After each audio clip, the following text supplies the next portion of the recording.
कहानी एक नसीहत।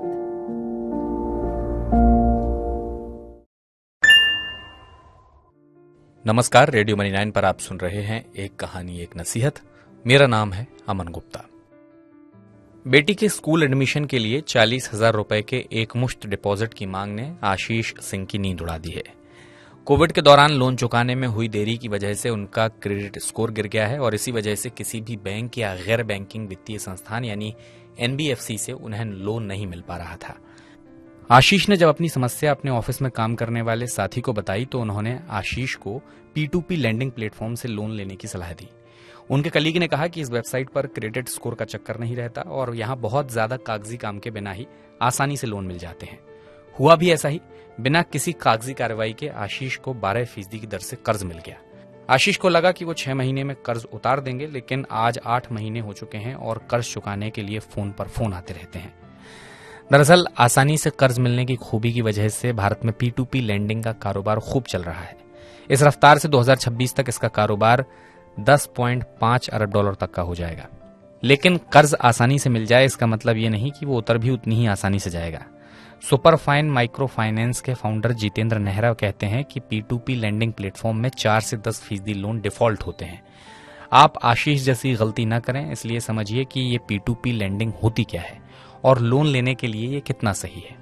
तो P2P यानी पीयर टू पीयर प्लेटफॉर्म को रिजर्व बैंक से P2P NBFC लाइसेंस लेना पड़ता है।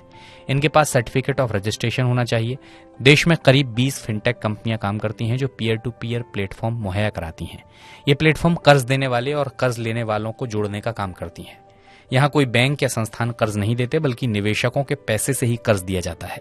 निवेशक अपने सरप्लस फंड पर 10 से 18% का रिटर्न पाने के लिए इन प्लेटफॉर्म को अपना पैसा देते हैं।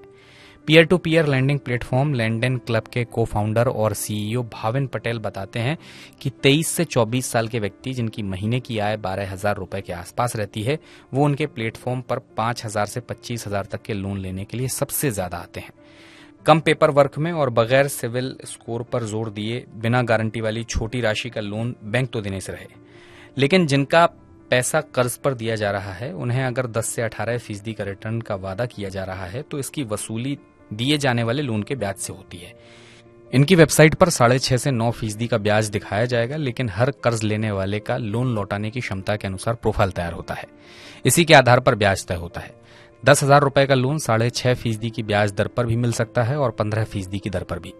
कई बार ऐसा देखने को मिलता है कि एक लोन को चुकाने के लिए दूसरा और तीसरा लोन ले लिया गया और लोन का पहाड़ खड़ा हो गया।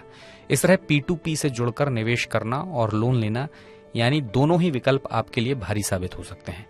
अचानक पैसों की जरूरत पड़ती है तो लोन लेने वालों के लिए P2P प्लेटफॉर्म संकट मोचक का काम करते हैं।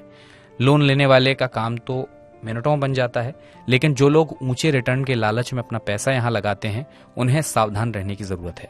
इस तरह के लोन पर डिफॉल्ट होने पर पैसे के डूबने का डर बना रहता है। इसलिए जिस प्लेटफॉर्म को कर्ज देने के लिए आप पैसा देंगे उनका बैकग्राउंड जरूर चेक कर लें।